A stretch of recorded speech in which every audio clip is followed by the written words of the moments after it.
The forest was silent that night. Only the sound of wind moving through tall trees echoed around. The human walked carefully, his steps slow, his eyes sharp. He was far from the safety of the village, searching for food and herbs. He carried a simple spear, nothing special, yet his grip on it was strong, his heart steady. Then he heard it, a faint cry, weak and broken. It was not the sound of any creature he knew. It was small, desperate, like something close to death. He turned, his instincts warning him, yet curiosity pulling him forward. Between the roots of an old tree, hidden under fallen leaves, lay a tiny creature. It was smaller than a dog, its fur wet and dirty, its body shaking, its eyes glowing faintly in the dark. Locked on him, the human froze, because he knew the stories. The elders of the tribe always warned about such creatures. They said these cubs belonged to monsters, to beasts that could tear a man apart in one breath. No one dared touch them. No one dared even look at them for long. But this one was dying. Its chest rose weakly, its cries fading. The human felt something heavy in his heart. He remembered his own loneliness, the times when no one helped him, when he was left behind by others. He tightened his grip on the spear, ready to walk away, but his feet did not move. He stepped closer, slowly. The cub growled weakly, a sound too small to be dangerous. The human knelt, staring into its glowing eyes. In that moment, he felt something strange, as if the creature was begging him, not with words, but with its soul. He whispered, "You should be dead, little one. But maybe you are meant to live." He tore a piece of dried meat from his pouch and placed it near the cub. At first, it did not move, only sniffed. Then with effort it licked the meat. The human's chest tightened. He knew the choice he had made. This was not just kindness. It was a bond forming, something dangerous, something forbidden. He picked the cub up, its body light, trembling. The glowing eyes closed as it rested against his chest. The human looked around, knowing if the tribe saw this, they would call him cursed. But his heart did not care. The night grew colder, and he wrapped the cub in his cloak. He carried it back through the forest, every shadow feeling heavier. The air seemed alive, as if unseen eyes were watching. The stories of the elders whispered in his mind. Where there is a cub, the mother is never far. He quickened his pace. Every rustle in the trees made him grip his spear tighter. But no beast came, no hunter appeared, only silence followed him until he reached the edge of the village. He hid the cub under his cloak as he walked past the guards. They nodded to him, thinking he was only carrying food or firewood. His heart beat fast, knowing if they discovered the truth, he would be exiled, maybe even killed. Inside his small hut, he placed the cub on a blanket. It curled up, its chest rising more steadily now. The human sat near the fire, watching it, the glow of its eyes reflected in the flames. He thought of what it might become, maybe a protector, maybe a monster, no one could know. But deep inside he felt a connection, as if fate itself had placed this creature in his path. He could not explain it, but he knew this was not an accident. The cub was weak now, fragile, but it would grow. And when it did, the world would change. Outside, the night was still. But far in the distance, deep in the forest, a roar shook the trees. The human froze. The cub lifted its head, its eyes glowing brighter. Something had heard its cries. Something was searching. The human whispered to himself, "This is only the beginning." And with that thought, he realized his life would never be the same again. The morning sun rose over the village, spreading golden light across the huts and wooden fences. Inside his small home, the human watched the tiny cub breathe softly, its chest rising and falling with new strength. It was alive, and that was because of him. He felt both relief and fear. Relief because he had saved a life. Fear because he had broken the tribe's greatest warning. The cub opened its glowing eyes, staring at him. There was no fear in them now, only curiosity. It tilted its head, small ears twitching as it listened to the crackle of the fire. The human placed a bowl of water near it, and slowly, very slowly, the creature drank. It was strange to see something so dangerous act so innocent. Days passed. The cub followed him around his hut, stumbling on its small legs, always watching him. At night it would curl up near the fire, its glowing eyes dimming as sleep pulled it away. He began to feed it carefully, giving small pieces of meat. And with each meal it grew stronger, but the bond was not one-sided. The human noticed how the cub reacted to his voice. When he spoke softly, the cub would come closer. When he gave firm commands, it would stop and listen. It was learning, not just surviving, but learning from him.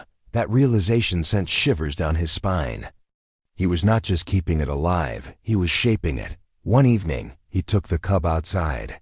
Hidden under a piece of cloth, they went to the edge of the forest where no one from the tribe could see. He placed it on the ground, and the cub sniffed the air, its nose twitching.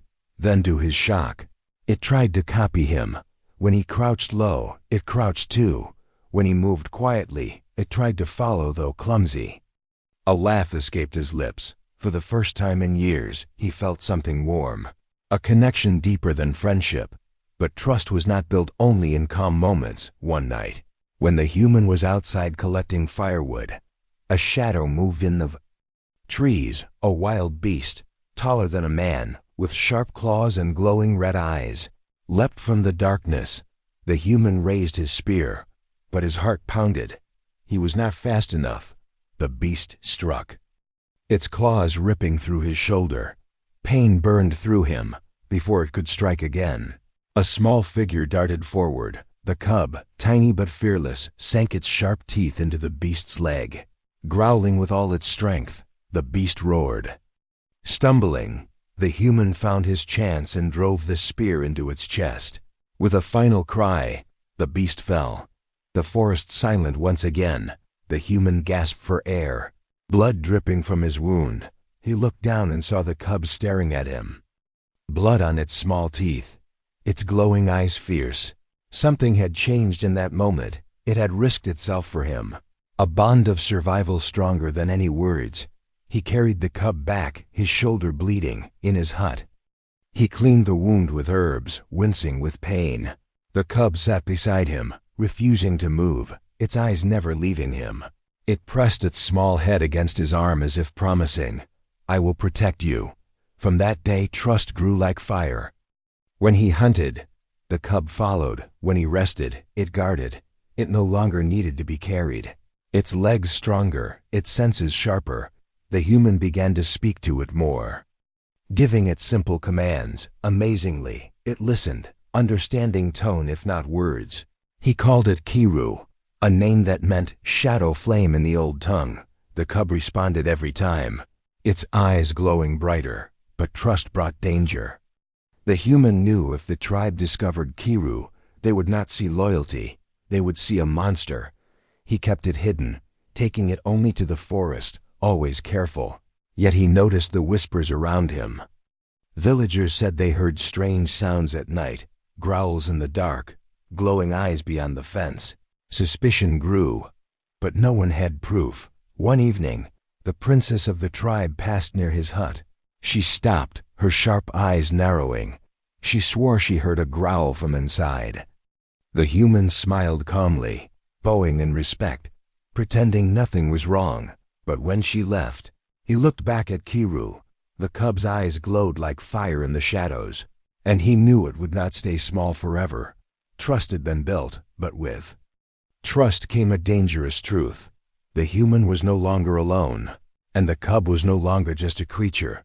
They were bound together, in secret, in strength, and in fate, outside.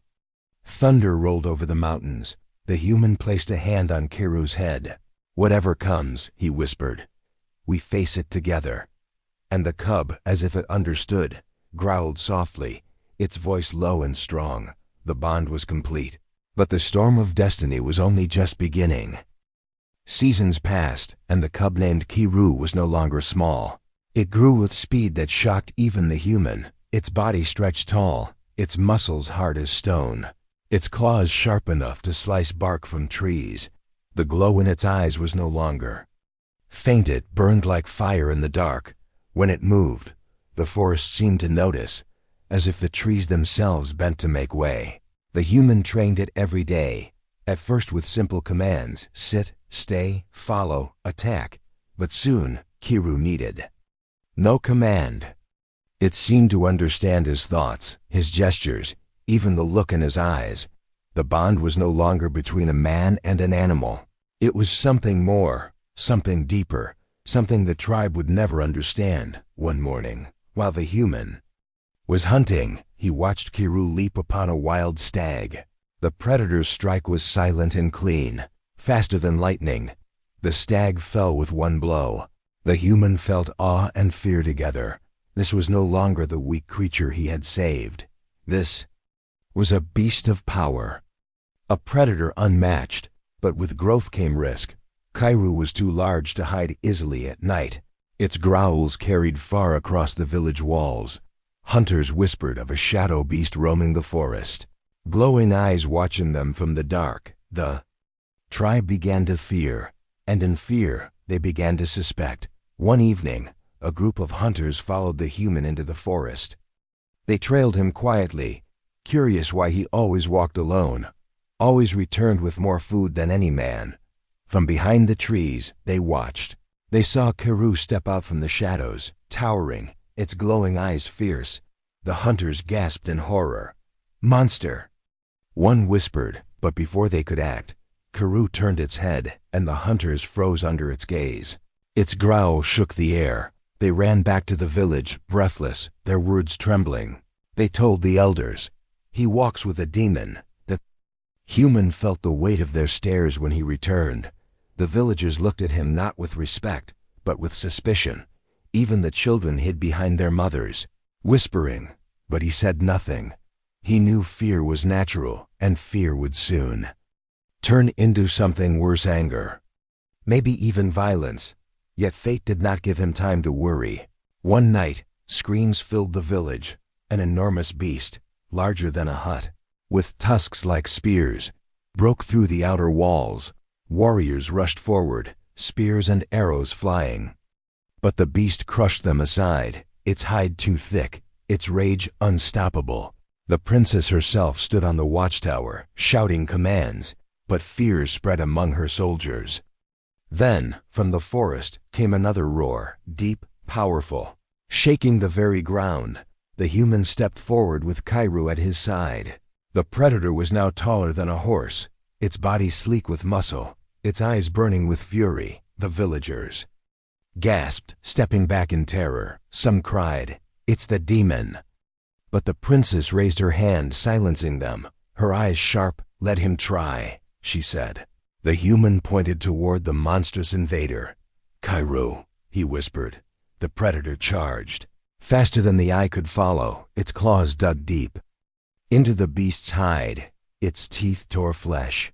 The ground shook as the two giants clashed. The villagers stood frozen, unable to believe their eyes. What no warrior could do, the predator did with ease. Within minutes, the beast lay dead, blood soaking the dirt. Kiru stood over it, chest heaving, eyes glowing with savage victory. The village was silent. All eyes turned to the human and his predator. For the first time, they did not whisper, "demon." They whispered another word, "protector." But protection came with a price. The elders gathered that night, their faces dark with worry. "This beast is powerful now, but what of tomorrow?" One said, "If it turns against us, nothing will stop it." Another warned. The princess, however, spoke with a calm voice. "You fear what you do not control, but today, without the beast, we would all be dead." Her words carried weight. But fear is stubborn. The human felt the change in the air. The tribe respected him now, but it was a respect born of fear. They looked at him as if he was no longer one of them, as if he had become something else, half man, half legend. The title spread in whispers. Beastmaster. That night, as he sat near the fire, Kiru beside him, the human placed a hand on its thick fur. "You have grown into something great, my friend," he murmured. Kiru's glowing eyes softened, its head lowering gently against his arm. But outside, he knew the tribe was watching. And the more Kiru grew, the more dangerous their fear would become. The rise of the predator had begun.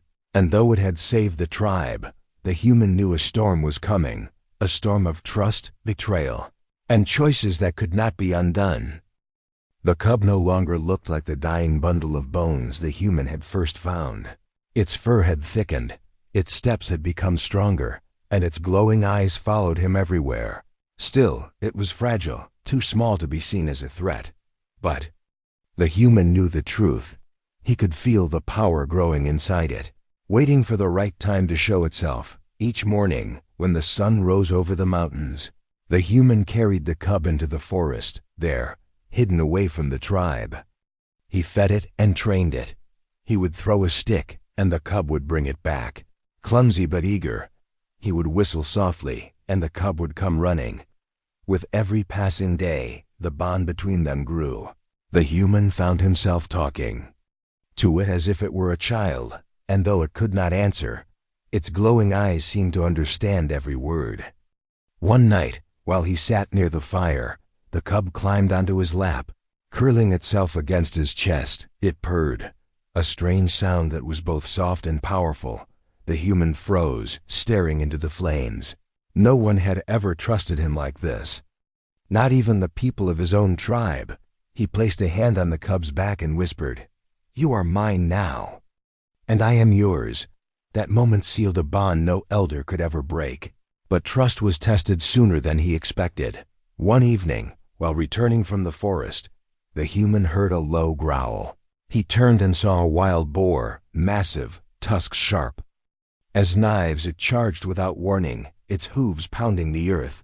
The human raised his spear, but the attack was too sudden. Before he could move, the cub leapt forward, small yet fearless.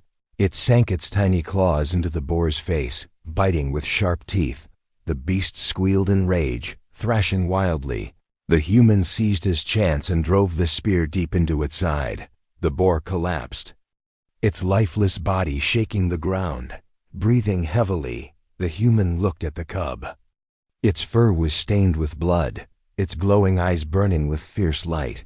It had risked itself for him, without hesitation.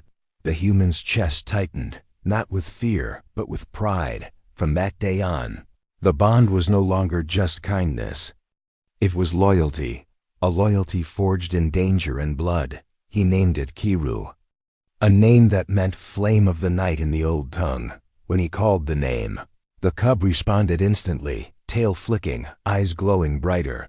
The name gave it identity, and identity gave it strength.